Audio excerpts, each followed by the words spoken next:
Saludos cordiales, estimados amigos y hermanos. Seguimos con la serie con el objetivo de conocer los atributos que transformaron a Jesús el Galileo en una entidad divina inigualable. Cada estudio sobre las raíces del cristianismo es presentado con una exégesis neutra e independiente, fuera de toda confesión religiosa y libre de cualquier dogma. Antes de empezar, debo recordar que, según los evangelios sinópticos, Jesús el Galileo fue un judío idealista que pretendía liberar a su pueblo del yugo romano, pero fue capturado y ejecutado por el imperio por el crimen de lesa majestad. Sus seguidores, después de su muerte, le concedieron muchos atributos divinos, y en este estudio veremos que Jesús camina en las huellas de Elías, un profeta de la antigua Israel o Reino del Norte. Elías es oriundo del pueblo Tisbé, ubicado en el territorio de Galaad, al oriente del río Jordán o Transjordania. Sus actividades político-religiosas se sitúan en el siglo VIII antes de la era común, durante la dinastía Omri, siendo Acab el rey de Israel o Reino del Norte. Su nombre original es Elí, que significa mi Dios él, pero cuando los sacerdotes judaítas se apropiaron de la literatura político-religiosa del Reino del Norte, cambiaron su nombre por Elías, que significa literalmente el Dios él es Yahvé. Con este nuevo nombre, la élite sacerdotal judaíta reescribió la historia y utilizó a Elías para denigrar al Reino del Norte y mancillar a sus reyes. Sobre la manipulación de la historia de la antigua Israel, les sugiero la lectura del libro La Biblia desenterrada de Israel Finkelstein y Neil Silverman. Muy bien, Evangelio de Marcos capítulo 8 versículo 27 y 28 dice: Salieron Jesús y sus discípulos por las aldeas de Cesarea de Filipo, y en el camino preguntó a sus discípulos diciéndoles: ¿Quién dicen los hombres que soy yo? Ellos respondieron: unos Juan el Bautista, otros Elías, y otros algunos de los profetas. El evangelista tiene enfrente el libro de los Reyes para seleccionar algunas historias de la vida de Elías y reescribirlas en una nueva versión y con un nuevo personaje, Jesús de Galilea. Recuerde que los evangelios se escribieron después del año 70, pero en forma de profecía, para vender la idea de que el sedicioso norteño fue un auténtico profeta, cuyas predicciones se cumplieron al pie de la letra. Así que los redactores dieron rienda suelta a su imaginación para construir la figura del supuesto Mesías de Israel con materiales de la creencia judía, en este caso, con el empleo de los relatos sobre el profeta Elías. Como es tan notoria la adaptación de las historias de Elías, el autor del Evangelio atribuido a Marcos crea una escena en la que Jesús pregunta a sus discípulos la opinión que tenía la gente sobre su identidad. No olvide que esto es una narrativa teológica, es una ficción religiosa del escritor, que está presentando a Jesús el Galileo con características similares al profeta Elías, el profeta del Reino del Norte. Veamos entonces las semejanzas entre Jesús y Elías, establecidas intencionalmente por el escritor del Evangelio, con el fin de mostrar que el poder divino de Jesús es el mismo que operaba en la vida del profeta Elías. Primero, Elías multiplicó harina y aceite, Jesús panes y peces. Primera de Reyes 17, versículos 12 y el 15 y 16 respectivamente dice: Y ella respondió: Vive Jehová tu Dios que no tengo pan cocido, solamente un puñado de harina tengo en la tinaja y un poco de aceite en una vasija. Y ahora recogía 2 leños para entrar y prepararlo para mí y para mi hijo, para que lo comamos y nos dejemos morir. Entonces ella fue e hizo como le dijo Elías, y comió él y ella y su casa muchos días. Y la harina de la tinaja no escaseó, ni el aceite de la vasija menguó, conforme a la palabra que Jehová había dicho por Elías. La visita de Elías a la casa de la viuda es por orden de Yahvé, para que ella le proporcione alojamiento y alimento. Pero la mujer tiene apenas para la comida de un día, para ella y su hijo, y sin esperanza de seguir viviendo. El cuadro dramático es creado para que entre en escena el profeta del Dios Yahvé y demuestre su poder multiplicador. El resultado es que la harina de la tinaja no escaseó, ni el aceite de la vasija menguó, conforme a la palabra que Jehová había dicho por Elías. Los sacerdotes judaítas leían este relato al pueblo, con el objetivo principal de que la gente confíe en la palabra del profeta, porque es el Dios Yahvé quien habla por su boca. El mismo objetivo tienen los relatos sobre Jesús, que el lector confíe en las promesas hechas por él, porque quien promete es Dios a través de Jesús. El milagro atribuido a Jesús es el eco del milagro de Elías y está registrado en Mateo capítulo 14, versículos 19 al 21. Entonces mandó a la gente recostarse sobre la hierba, y tomando los 5 panes y los 2 peces, y levantando los ojos al cielo, bendijo y partió, y dio los panes a los discípulos, y los discípulos a la multitud. Y comieron todos, y se saciaron, y recogieron lo que sobró de los pedazos, 12 cestas llenas. Y los que comieron fueron como 5,000 hombres, sin contar las mujeres y los niños.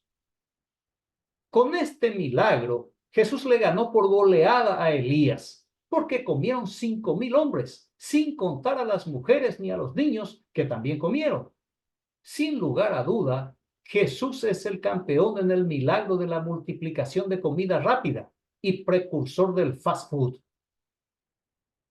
Segundo, Elías resucitó al hijo de la viuda, Jesús a la hija de Jairo. Primera de Reyes 17, versículos 21 y 22 dice: se tendió 3 veces sobre el niño y gritó a Yahvé: Yahvé, Dios mío, que vuelva la vida de este niño a su cuerpo. Y Yahvé escuchó el grito de Elías y volvió la vida del niño a su cuerpo y revivió. En este relato acaba de fallecer el hijo de la viuda y vemos a don Elías desesperado, siguiendo seguramente el manual del profeta para primeros auxilios. Intenta dar calor al cuerpo inerte del niño mediante la técnica chamánica de inducción térmica corporal. Pero no funcionó, así que gritó al que todo lo ve y todo lo puede, para que le socorra con el milagro. El Dios Yahvé, quien esa vez estaba atento y muy sensible, apenas escuchó el grito del profeta y el niño recuperó la vida. Este milagro también fue materializado por Jesús y está en el Evangelio de Marcos capítulo 5, versículos 22 y 23, 35 y 36, 39, 41 y 42, para no cansarlo. Dice allí: y vino uno de los principales de la sinagoga llamado Jairo, y luego que le vio se postró a sus pies y le rogaba mucho diciendo: mi hija está agonizando, ven y pon las manos sobre ella para que sea salva y vivirá. Mientras él aún hablaba, vinieron de casa del principal de la sinagoga diciendo: tu hija ha muerto, ¿para qué molestas más al maestro? Pero Jesús, luego que oyó lo que se decía, dijo al principal de la sinagoga: no temas, cree solamente. Y entrando les dijo: ¿por qué alborotáis y lloráis? La niña no está muerta, sino duerme.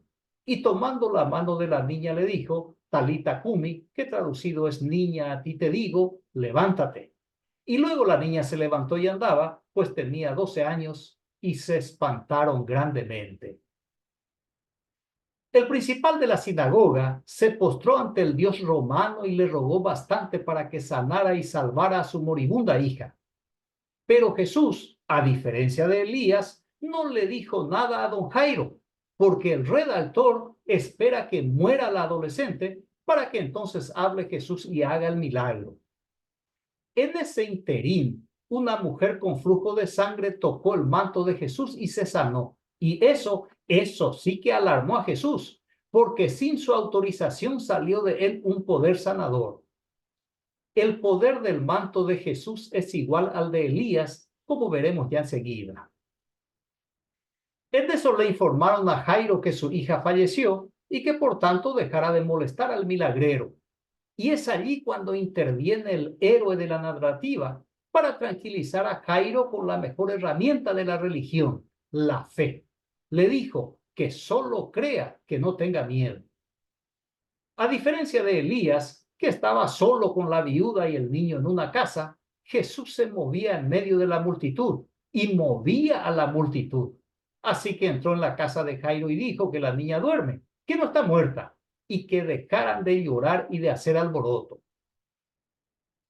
Jesús le ordena a la niña que se levante y el cadáver obedeció inmediatamente, y no como el aprendiz Elías, que se echó sobre el cuerpo y le pedía socorro al Dios Yahvé. Jesús supera a Elías, porque Jesús es el nuevo Dios romano que no solo resucitó a la hija de Jairo, sino también a su amigo Lázaro, después de 4 días en estado de putrefacción. Jesús es el campeón en materia de resurrección. Claro está, solo en las páginas de la Biblia.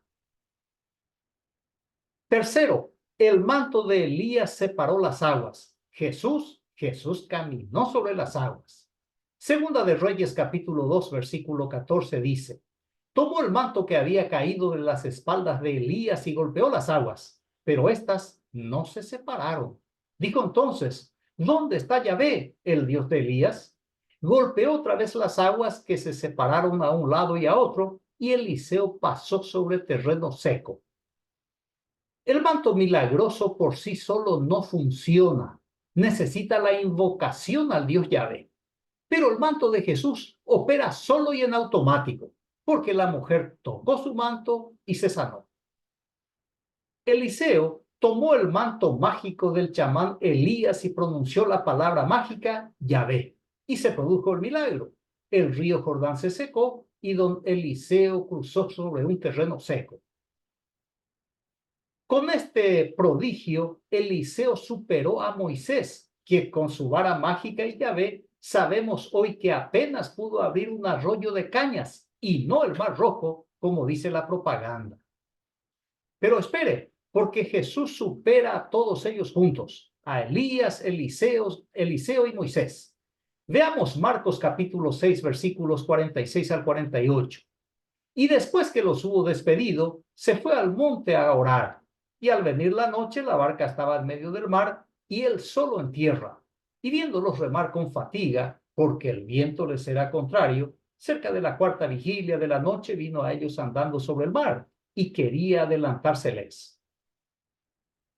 Jesús no necesitó de manto ni de vara, ni siquiera pronunciar la palabra mágica Yahvé, porque el Dios Jesús no necesita de los recursos de chamanes.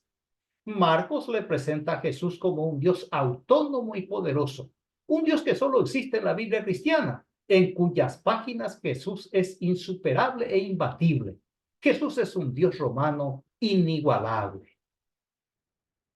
Cuarto, Elías pidió agua a una mujer, Jesús pidió agua a la mujer samaritana.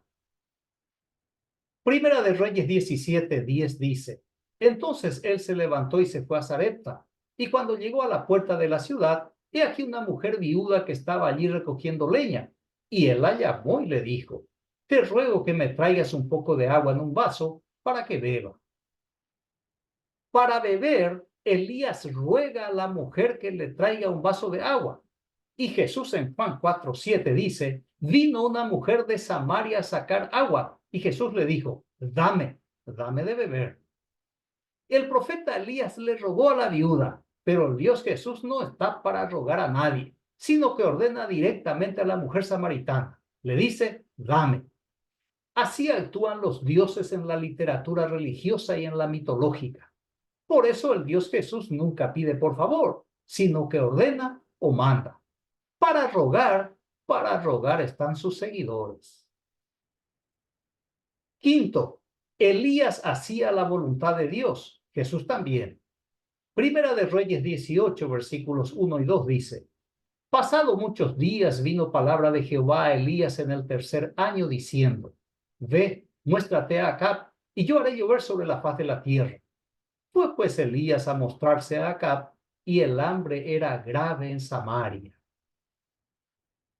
Los sacerdotes judaítas presentan a Elías como profeta modelo, obediente al Dios Yahvé, decidido a enfrentar en su nombre y con su mensaje a cualquier persona, incluso al rey. Pero eso es pura propaganda religiosa, porque los profetas de la corte son consejeros del rey, sin ninguna autoridad para exigir, sino todo lo contrario, están para cumplir órdenes. Si no lo hacían, se los asesinaba, según el registro del profeta Zacarías y la denuncia de Jesús el Galileo, que los profetas siempre son ejecutados en Jerusalén, porque los crímenes son perpetrados por el régimen sacerdotal judaíta. Así operaba el reino de sacerdotes del Dios de la guerra Yahvé. Siguiendo las huellas de Elías, esta vez en materia de obediencia, Jesús no se quedó atrás. Juan 4:34 dice, Jesús le dijo, mi comida es que haga la voluntad del que me envió y que acabe su obra. Nadie sabe quién es el Dios que le envió a Jesús, porque nunca declaró. Pero tenemos la certeza de que no fue el Dios Yahvé, porque Jesús pasó más de 3 años cuestionando las leyes y las costumbres judías y atacando a las autoridades de su pueblo.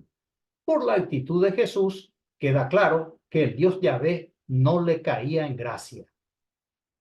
Si el profeta Elías era un buen mensajero del Dios Yahvé, Jesús mucho más, porque el acto de obediencia a su Dios, quien quiera sea, alimentaba su deseo de cumplir con su destino, de concretar la misión que le fue encomendada. Irónicamente, en vez de acabar con la obra que le fue confiada, de liberar a su pueblo del yugo romano, esa acabó con él.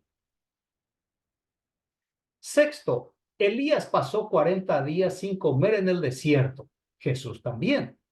Primera de Reyes 19, 8 y 9 dice, se levantó pues, comió y bebió, y fortalecido con aquella comida, caminó 40 días y 40 noches hasta Horeb, el monte de Dios.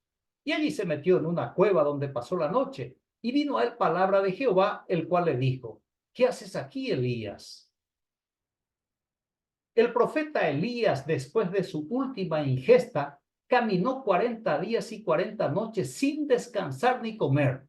Se sintió como Popeye el marino después de comer espinaca en lata.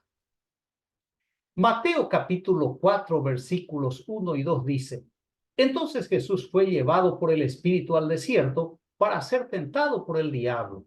Y después de haber ayunado 40 días y 40 noches, tuvo hambre. En esta competición de quién aguanta más sin comer, aunque ambos completaron 40 días, Jesús perdió ante Elías, porque Elías caminó durante todo ese tiempo, mientras que Jesús fue transportado y descansó todo ese tiempo.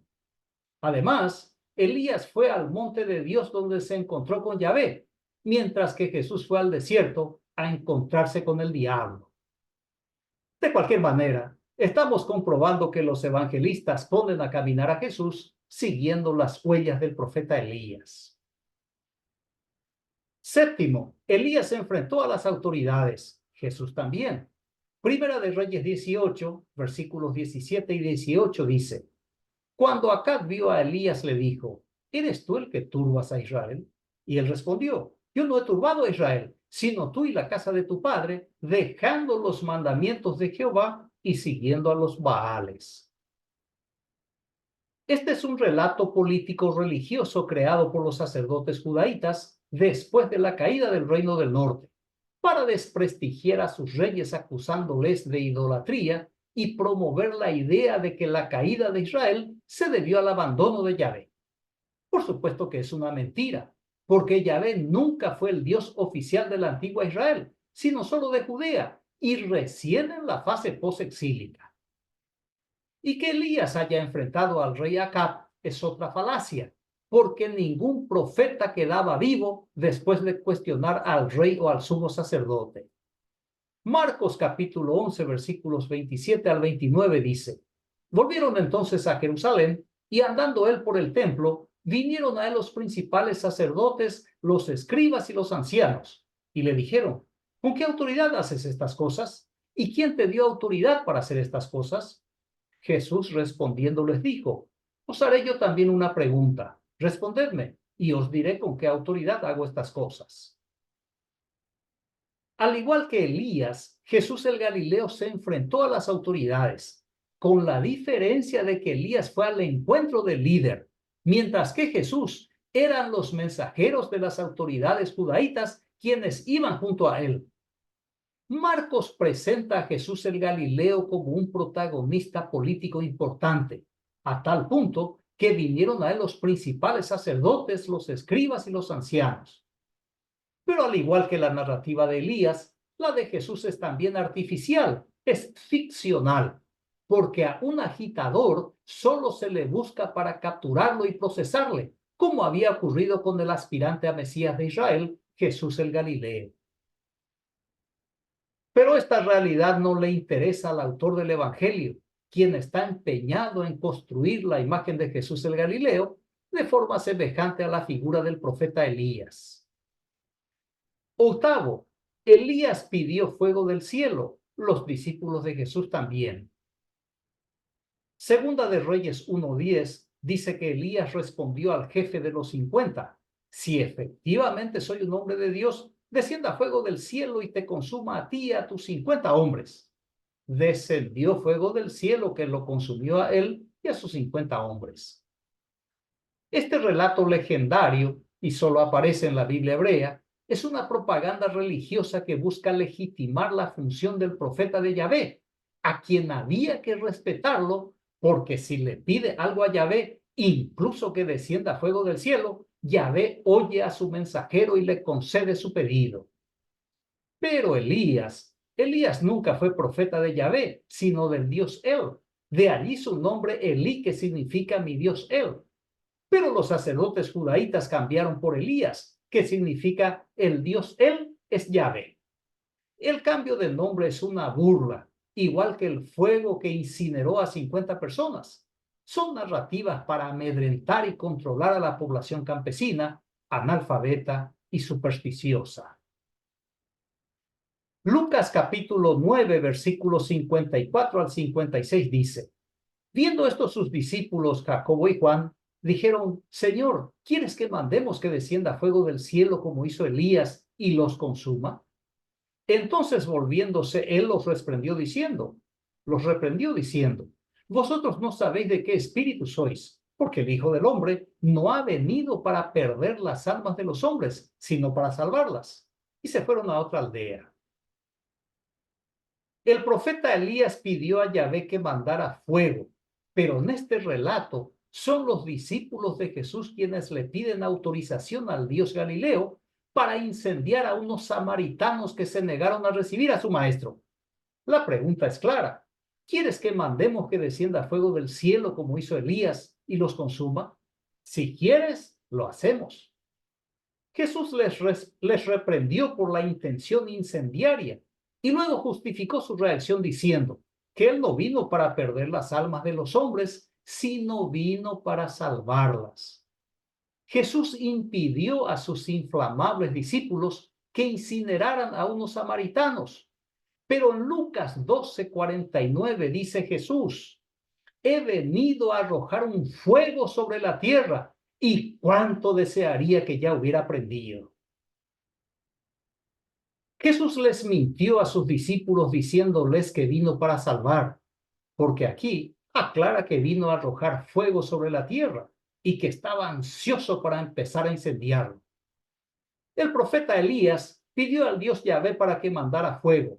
Aquí Jesús, por confesión propia, es el portador del fuego y el que inicia el incendio. Y por medio del emperador Tito se ejecutó su plan maligno, quemando el majestuoso templo de Herodes, el templo dedicado al Dios Yahvé, el Dios de la clase dominante.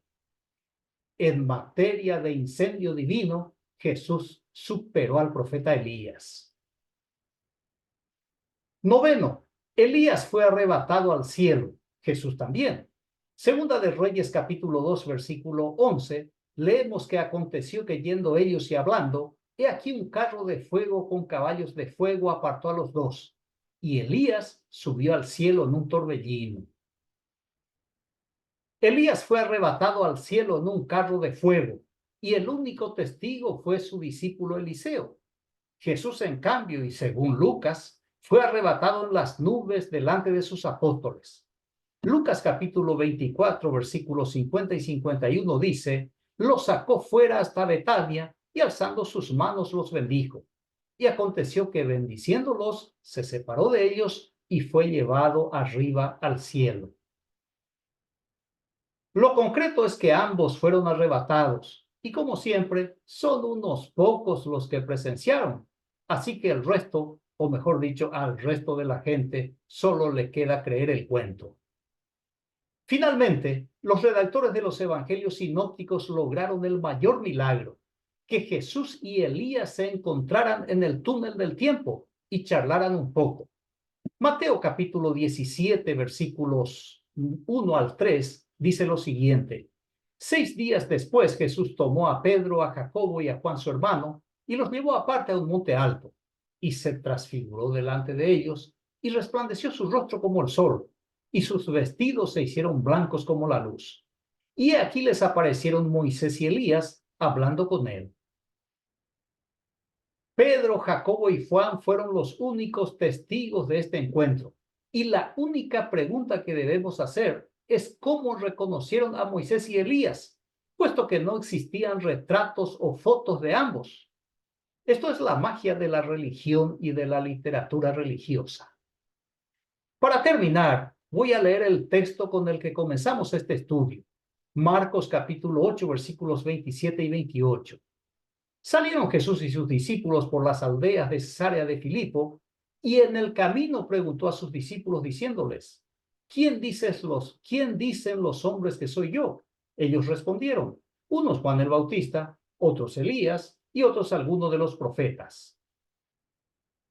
Quedó comprobado que este texto se elaboró con el fin de certificar los milagros copiados del profeta Elías y reeditados en favor del agitador norteño, Jesús el Galileo. Muy bien, concluyo la exposición con el consejo del filósofo y escritor italiano Umberto Eco.